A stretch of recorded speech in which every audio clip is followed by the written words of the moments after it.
Buongiorno, questi giorni purtroppo stiamo assistendo a diversi eventi drammatici che vanno da quelli Russia-Ucraina a ciò che sta succedendo in Iran, quindi questa rivolta che c'è nei confronti del governo in relazione a ciò che è avvenuto da parte della polizia cosiddetta etica o morale che ha ucciso una ragazza perché aveva una ciocca di capelli fuori posto. Il problema della copertura dei capelli, della copertura della testa e del volto delle donne nell'Islam è una questione molto controversa perché riguarda vari aspetti, riguarda la necessità di coprirsi, riguarda l'eventuale obbligatorietà di coprirsi, riguarda le modalità, quindi i vari tipi di velo che vengono o che devono essere utilizzati, e quindi ovviamente non entriamo nel merito, lo lasciamo fare agli studiosi del Corano e agli esegeti del Corano, agli imam, eccetera. A me interessa vedere questo aspetto dal punto di vista, come sapete, della religione giudaico-cristiana e in particolare quindi per quanto riguarda la Bibbia e il Nuovo Testamento, e vedremo alcune curiosità, perché questo è un elemento che ci aiuta a fare due ragionamenti anche su aspetti diversi. Sarò breve perché di qualcosa ho già parlato, invece di qualche elemento, per esempio di un termine greco usato dall'Apostolo Paolo, non ho mai parlato, ma vale la pena di prenderlo in considerazione. Allora, dal punto di vista dell'Antico Testamento non mi risulta che ci siano, come dire, delle normative, che siano state dettate delle regole precise. Si capisce che le donne tendevano a coprirsi, prendiamo ad esempio Rebecca, la futura moglie di Isacco, che quando sta per incontrare appunto quello che sarà il suo futuro marito, si copre la testa con un velo. E poi diciamo l'obbligatorietà o comunque l'uso delle donne di coprirsi è poi invalso anche nel tempo, tenendo presente che la questione riguardava anche il taglio dei capelli, per cui le donne dovevano tenere i capelli lunghi, mentre gli uomini tendenzialmente nel giudaismo dovevano tagliarsi i capelli, il che tra l'altro ci fa pensare che l'iconografia classica, molto bella, molto attraente, che rappresenta un Gesù con i capelli lunghi, è forse una iconografia sbagliata, e poi ne parla anche Paolo nelle sue lettere. Scrive infatti nella prima lettera ai Corinzi: non ci insegna la natura stessa che è indecoroso per un uomo lasciarsi crescere i capelli, mentre è onorifico per una donna lasciarseli crescere? Quindi l'abitudine era quella. Io di questo ho già scritto in qualcuno dei miei libri, adesso vediamo due cosette in particolare, ma ripeto, questa è una questione che si è venuta evolvendo nel tempo, e ad esempio il pensiero giudaico è espresso nel Talmud da diversi maestri, dove nel capitolo 3 del trattato sulle Berachot si parla degli elementi del corpo della donna che possono o che sono oggetto o comunque causa di stimolo, causa di eccitazione sessuale, e quindi si dice che cosa bisognava fare in relazione a quelle parti del corpo. Vi leggo alcune cose. Disse Rav Hisda: la gamba di una donna è considerata come una nudità, e qui discutono se per gamba si intenda la parte dal ginocchio in giù oppure la coscia. Già nel video dedicato a Gesù il fariseo abbiamo visto quanto fosse precisa la metodologia di discussione dei farisei, che avevano la necessità di comprendere bene la legge. Quindi vedete che la cosiddetta casuistica, cioè l'esame dei singoli casi avesse una profondità di precisione che per noi può essere una stranezza, insomma, qualcosa che non rientra decisamente nella nostra mentalità. Poi si dice, come è detto, scopri la coscia, attraversa i fiumi, e qui citano Isaia 47. È scritto nel versetto successivo, si scopra la tua nudità e si veda la tua vergogna. Siamo sempre in Isaia 47. Disse Shemuel, un altro maestro, la voce di una donna è considerata come una nudità.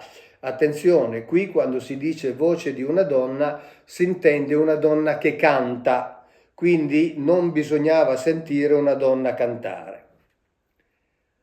Come è detto, perché la tua voce è dolce e il tuo aspetto è attraente, e questo è tratto dal Cantico dei Cantici, il capitolo 2.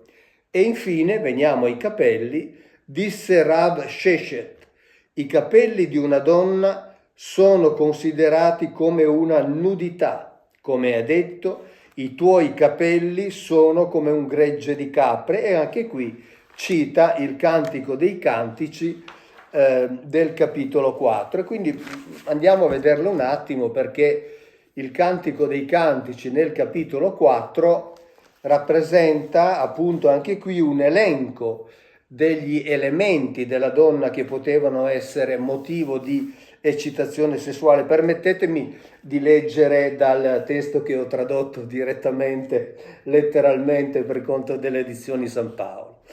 L'italiano è molto brutto, ovviamente, perché mi veniva chiesta una traduzione letterale e quella io facevo, e quella è stata accettata dalla casa editrice cattolica. Ecco te bella, compagna mia, ecco te bella, occhi tuoi colombe da dietro a velo tuo, quindi qui si parla appunto della velatura. Capello tuo come gregge di le capre che fluiscono da monte di Gilad. Denti tuoi come gregge di le essenti tosate che salgono dal lavatoio, cioè le pecore, in sostanza, bianchi come pecore. Come filo di lo scarlatto labbro tuo e bocca tua graziosa. Due seni tuoi come due cuccioli gemelli di gazzella, i pascolanti fra i gigli. Quindi anche qui si fa un elenco di elementi del corpo femminile che sono oggetto di attrazione sessuale. Però, tornando al Talmud, i commenti vanno ancora avanti. Vi ricordate, ho già citato prima il video su Gesù il fariseo, dove ho raccontato come fossero attenti alla possibilità di leggere lo Shema, cioè la preghiera più importante per Israele, in certe situazioni. In particolare là avevo citato la situazione molto peculiare dell'urina. E qui si va avanti anche dicendo: non si possono guardare i capelli di una donna con cui non è permesso avere un rapporto sessuale.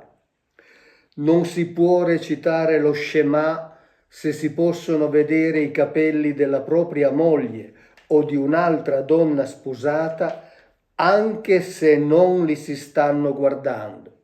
Il divieto sulla lettura dello Shema riguarda solo donne sposate che in genere si coprono i propri capelli, però erano oggetto di attrazione sessuale non soltanto per gli uomini, perché se noi andiamo a prendere degli studi, per esempio, di un docente di patrologia, un docente di ebraico biblico e di greco biblico della facoltà teologica dell'Italia settentrionale, che è il sacerdote Pierangelo Gramaglia, lui nei suoi studi scrive: l'esigenza per le donne di coprirsi il capo poteva anche essere motivata dal timore di destare brame sessuali negli angeli, facilmente eccitabili da ragazze vergini a testa scoperta.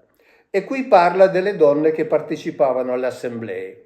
E poi cita l'esegeta francese Annie Jobert. L'esegeta Annie Jobert si ricollega ad alcuni testi di Qumran, dove si asserisce che gli angeli sono presenti nel gruppo dei fedeli e l'assemblea entra con essi in comunione durante il culto, sicché bisognava preoccuparsi di evitare ogni contaminazione sessuale.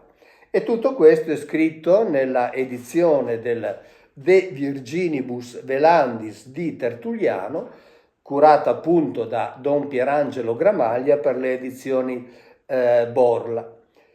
L'esegeta francese Annie Jobert, nel suo studio Le Voile des Femmes, che è stato pubblicato dalla Cambridge University Press, scrive: i capelli di una donna rappresentano una eccitazione sessuale. Quindi c'erano dei motivi, e ci sono dei motivi, che ovviamente in certe tradizioni sono rimasti, in altre tradizioni sono state per fortuna abbondantemente superati, ma invece in certe tradizioni interpretate in un modo assolutamente rigorista, in un modo che per noi ovviamente è incomprensibile, portano a queste esagerazioni, diciamo, portano fino all'assassinio di ragazze. Ma per quanto riguarda il cristianesimo, riprendiamo quello che dice Paolo sui capelli delle donne, sulla copertura. Devo dire che la prima lettera ai Corinzi contiene tutta una serie di elementi che sono da molto tempo oggetto di discussione, oggetto di dibattito, anche perché, come sapete, il greco veniva scritto senza i segni di punteggiatura che sono poi stati introdotti successivamente. Sono stati introdotti dei punti che venivano messi o in basso o a metà dell'altezza delle lettere o in cima, e che indicavano i momenti in cui nella lettura bisognava prendere fiato più corto, fiato più lungo, ma insomma sono elementi di dibattito. Però c'è un versetto dove Paolo, nella prima lettera ai Corinzi, capitolo 11, dice: per questo la donna deve portare un segno, qui c'è tradotto, di dipendenza sul capo a motivo degli angeli. Quindi questo riprende esattamente ciò che vi ho letto prima del fatto che gli angeli si eccitavano sessualmente alla vista di ragazze vergini con il capo scoperto, cioè con i capelli lunghi, visto che, come abbiamo detto prima, le donne dovevano tenere i capelli lunghi e gli uomini i capelli invece tagliati. E quindi qui si dice chiaramente che le donne dovevano portare un segno sul capo a motivo degli angeli, quindi non per rispetto verso Dio, come poi invece è invalso nella tradizione cristiana.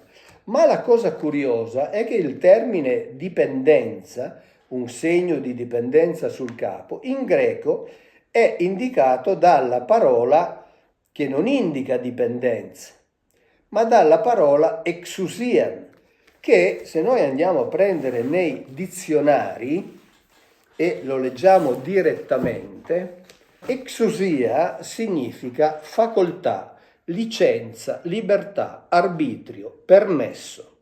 Significa potere, potenza, autorità, forza, dignità, potestà. Significa anche abbondanza, averi, dovizia di mezzi, eccetera. Quindi non dipendenza. E anche qui devo dire che l'esegesi si è esercitata nel tentativo di interpretare questo termine, che poi viene indicato in questo caso come dipendenza.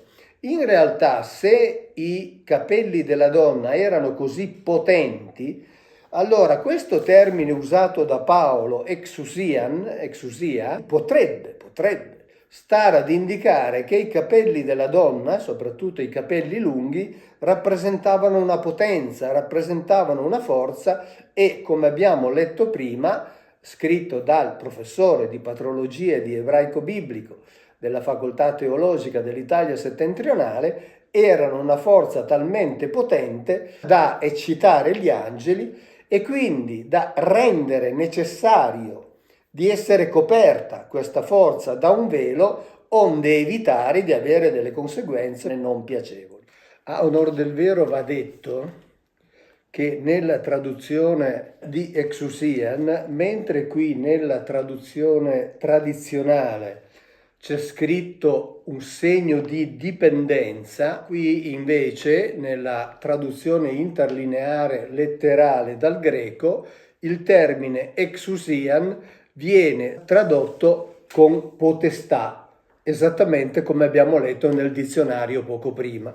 Quindi vedete che, come dicevo, l'esegesi quindi si può sbizzarrire per cercare di capire a che cosa si riferiva esattamente l'Apostolo Paolo. Ecco, quindi questa tradizione si è ovviamente evoluta in senso diverso nelle varie religioni di origine abramitica, però la copertura del capo non era soltanto presente nelle religioni di origine abramitica, perché ad esempio in Mesopotamia, al tempo di Tiglat-Pileser III, siamo intorno all'undicesimo secolo a.C., c'era una legge che obbligava le donne sposate a portare un velo sul capo.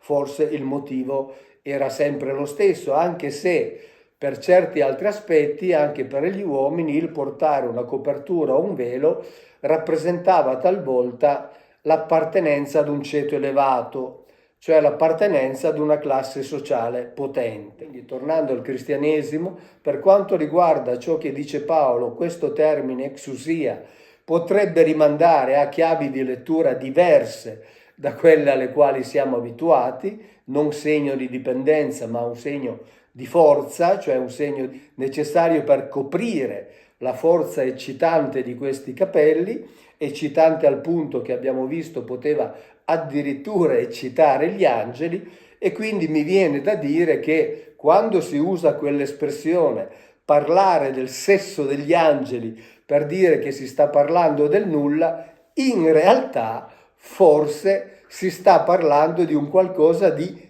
estremamente concreto. Ciao, grazie, alla prossima.